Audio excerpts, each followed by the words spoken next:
ఆయన నీ హృదయవాంఛలను తీర్చును. నీ మార్గమును యెహోవాకు అప్పగింపుము. నీవు ఆయనను నమ్ముకొను. ఆయన నీ కార్యము నెరవేర్చును.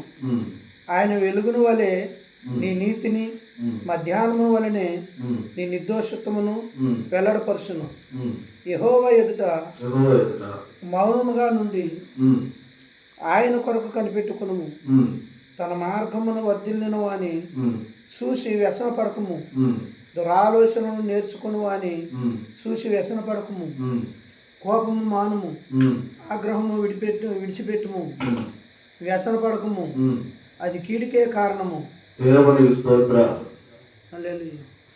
ప్రభునందు ప్రేమైన దేవుని బిడ్డారా, చదవబడినటువంటి వాక్య భాగము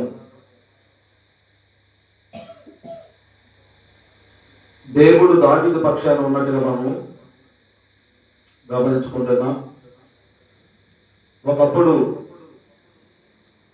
తెలంగాణ, ఆంధ్రప్రదేశ్ రెండు రాష్ట్రాల్లో దైవస్వరూపి సావాసం ఒకటిగా ఉన్నప్పుడు సావాసంలో ఉన్నటువంటి పెద్దలు, నాయకులు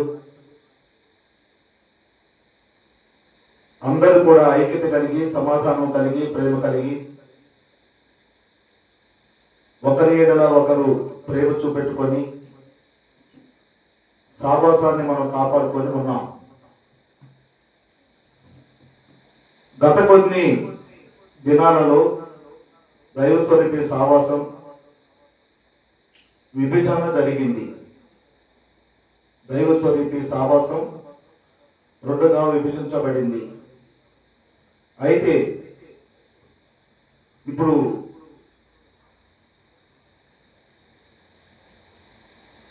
విభజించబడినటువంటి దైవస్వరూపి సావాసం విజయవాడ రూరల్, గొల్లపూడి హెడ్‌క్వార్టర్‌గా పెట్టబడింది. తెలంగాణ రాష్ట్రం తరఫున బోర్డ్ ఆఫ్ డైరెక్టర్గా భద్రాచలం పెనగడప ప్రాంతంలో సేవ పరిచయం చేస్తున్నటువంటి బాలసమయ్య గారిని బోర్డ్ ఆఫ్ డైరెక్టర్గా నిర్ణయించటమైనది. ఈ క్రమంలో 24వ తేదీ అనగా ఈ రాత్రి సేవకుల కూడిక ఏర్పాటు చేయటమైనది. ఈ సేవకులు కూడికలో పెద్దలుగా, దైవజనులుగా బాలస్వామి గారి ఆధ్వర్యంలో నేర్పిస్తున్నటువంటి విషయాలు ఏమిటంటే ఐక్యత గురించి, సమాధానం గురించి, ప్రేమ గురించి, మన సంఘాలు మనం బలపరుచుకోవాలి, మన సేవలు మంచిగా చేసుకోవాలి, ఏ సేవకుల్ని విమర్శించవద్దు, ఎవరి గురించి బోధనలో కానీ, ప్రసంగాలలో కానీ, సేవకుల కూడికల్లో కానీ గాయపరిచే మాటలు, విమర్శించే మాటలు మాట్లాడకూడదని వారు తెలియపరుస్తూ వారి ఆధ్వర్యంలో సేవకుల కూడిక ఎవరిని కూడా విమర్శించకుండా, గాయపరచకుండా, ఎవరి పేరు ఎత్తకుండా సేవ పరిచర్యను కొనసాగించడం జరుగుతుంది. అయితే దైవస్వరూపి విభజన జరిగిన తర్వాత సేవకుల కూడిక కొంతమంది సేవకులు కొన్ని ప్రాంతాల్లో జరిగించుకున్న మంచిదే. జరిగించుకున్న క్రమంలో మీ దగ్గరకు వస్తున్నటువంటి సేవకుల గురించి మంచి విషయాలు నేర్పించండి, బోధించండి, మీ సంఘాలను మీరు బలపరచుకోండి. దైవస్వరూపి సావాసంలో ఉన్నటువంటి మూలాల గురించి, పెద్దల గురించి, అభిషేక్తుల గురించి, దైవజనుల గురించి, కొన్ని సంఘాలు కట్టి కొంతమంది సేవకులు లేవనెత్తినటువంటి పెద్దల గురించి అనుభవం లేనటువంటి వారు, సేవలు సంఘాలు లేనటువంటి వారు, మరి నీతిమంతుల గురించి తక్కువగా మాట్లాడటం మంచి పద్ధతి కాదని, మంచి విషయం కాదని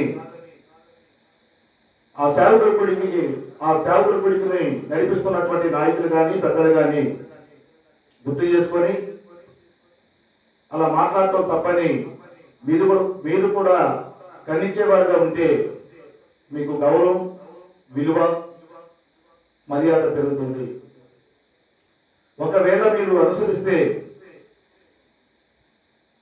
ముఖస్థుతి చేసేవారిని ముందు పెట్టుకొని కూర్చొని ఆనందిస్తే రేపటి రోజున ఇంతకంటే పెద్ద దెబ్బ, గాయం నీకు కూడా తగులుతుంది, నువ్వు కూడా బాధపడాల్సి వచ్చింది. కాబట్టి ప్రియమైనటువంటి దైవస్వరూపి సేవకుల కుడికలు నడిపిస్తున్న ప్రతి సేవకులు కూడా పెద్దల గురించి కానీ, మూలాల గురించి కానీ, దైవస్వరూపి సావాసం గురించి ఎవరు తక్కువగా మాట్లాడకుండా దేవుని సువార్త ప్రకటించడానికి దేవుడు మనల్ని పిలిచాడు. నీ మీద, నా మీద, మన అందరి మీద అభిషేకం ఉన్నది. కాబట్టి మన సంఘాలు వర్ధిల్లాలంటే, కొంతకాలం భూమి మీద మనం సేవ చేయాలంటే, దేవుడు ఏర్పాటు చేసిన పరలోక రాజ్యాన్ని మనం చేరాలంటే మనం దేవునికి ఇష్టంగా ఐక్యత కలిగి, సమాధానం కలిగి, ప్రేమ కలిగి ఉండాలని గుర్తు చేస్తూ ఉన్నాను. కాబట్టి దైవస్వరూపి సావాసంలో పెద్దలుగా ఉన్నటువంటి ఏలి అయ్య గారి గురించి ఓ సహోదరుడు మాట్లాడటం జరిగింది. వయసుకు తగిన మాటలు, బోధలు, వయసుకు తగ్గ విధంగా సువార్త ప్రకటిస్తే మంచిది. నాకు మూలం తెలుసని నేను 10-12 సంవత్సరాల మట్టి పరిచయం చేశానని,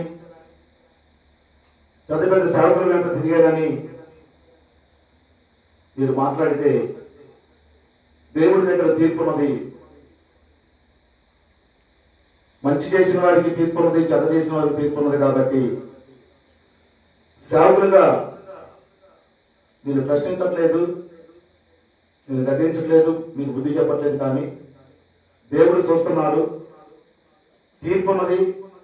నీ నోటి మాటను బట్టి నువ్వు పట్టబడుతూ జాగ్రత్తగా మాట్లాడాలని దేవుని పేట కోరుచున్నాం. కాబట్టి పరసమయ్య గారు ఆధ్వర్యంలో ఈ సేవకుల గుడిక వారెంతో కష్టపడి, వారెంతో సేవకుని బలపరుచుకుంటా ఇష్టంతో ఈ సేవకుల గుడికలను అనేక ప్రాంతాల్లో, అనేక సంఘాలలో సేవకులను బలపరుస్తూ, విశ్వాసాలను బలపరుస్తూ వారు ప్రేమతో ముందడుగు వేస్తున్నారు. కాబట్టి మరి వారిని గురించి కూడా ఎవరు కూడా తిరుగుబాటు చేశారని, లేక రకరకాల మాటలతో గాయపరిచి, అవమానపరిచి ఉన్నారు.